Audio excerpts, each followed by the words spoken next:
Hi guys, for today's video guys is gagawa pa tayo ng gulaman. So, ipapakita ko po sa inyo kung paano ako magluto ng gulaman. So, ayan guys, lagyan natin ng kundig. Ano lang siya nating lutuin, red na gulaman, jelly gulaman, red and flavored gulaman. So, ayan, dalawa po ang ating isa lang dito sa kaldero. So, ang nakalagay po dito sa instruction is, anong nakalagay dito sa instruction? Put 7 cups of tap water. So, 7 cups daw ang ilalagay natin sa isang sachet. Pero, iba po ang gagawin ko guys, hindi po siya 7 cups. So, lagyan lang natin ng 5 baso na tubig at saka itong dalawang sachet. Ilalagay ko po ito sa guys, sa tapioca gulaman salad. So, lagyan natin ng 5 baso na tubig. 3, 4. So, nasa instruction na siya, 7 cups sa isang sachet. 5 cups lang, tapos 2 sachet ang ilalagay po natin. So, busin natin to guys. Kasi gagawa po ako ng gulaman na tapioca gulaman.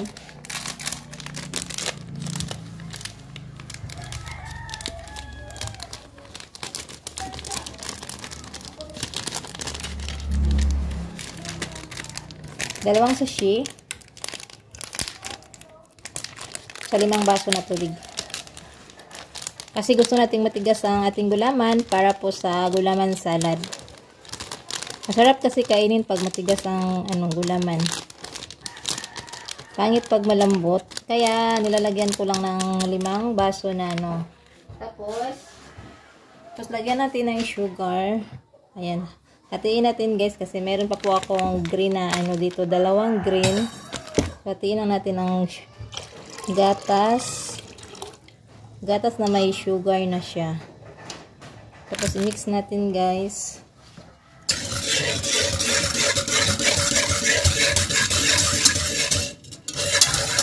Natin isa lang doon sa apoy.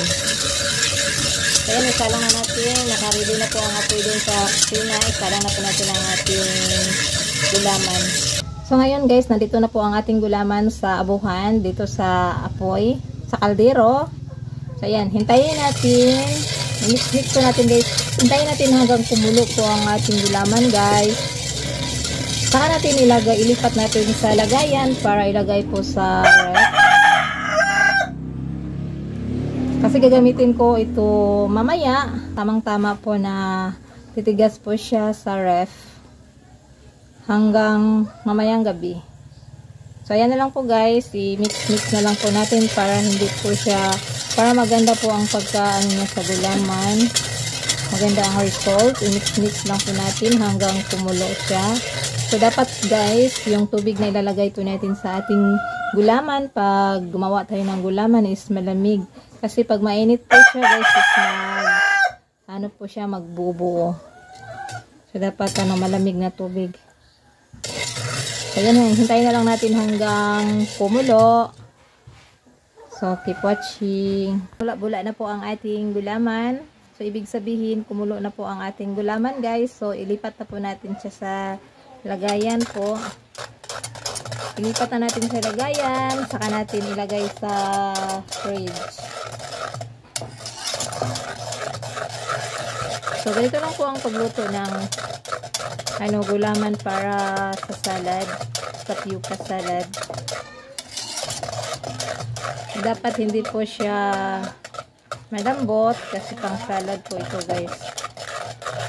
Dapat matigas na gulaman.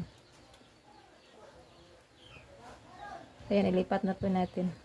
So, ayan guys, ilipat na po natin dito sa lagayan.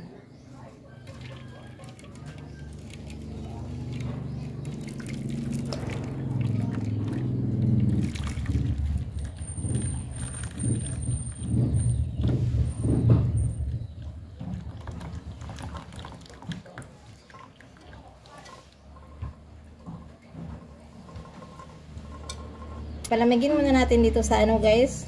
Hintayin natin hanggang 3 minutes.